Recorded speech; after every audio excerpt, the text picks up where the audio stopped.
¿Necesitas encontrar el número de ruta de tu cuenta de Chase y no sabes por dónde empezar? No te preocupes, hoy te voy a mostrar cómo hacerlo de manera sencilla y rápida. Primero, abre la app de Chase en tu dispositivo móvil e inicia sesión con tus credenciales. Una vez dentro, dirígete a la sección donde ves tus cuentas. Toca sobre la cuenta específica de la que quieres obtener el número de ruta. Esto te llevará a una nueva pantalla con los detalles de tu cuenta. Aquí, busca la opción que dice Mostrar detalles de la cuenta o algo similar. Al seleccionar esta opción, se desplegará un listado con información importante sobre tu cuenta, incluyendo el número de ruta o routing.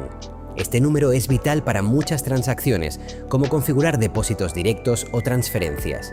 Un detalle clave a tener en cuenta es que el número de ruta de Chase depende del estado en el que abriste tu cuenta. Así que, aunque veas números de ruta genéricos en otros lugares, asegúrate de verificar el tuyo en la app. Así evitas posibles errores en tus transacciones. Y eso es todo.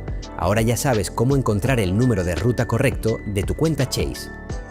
Si te fue útil este video, considera suscribirte al canal para no perderte más tutoriales útiles como este.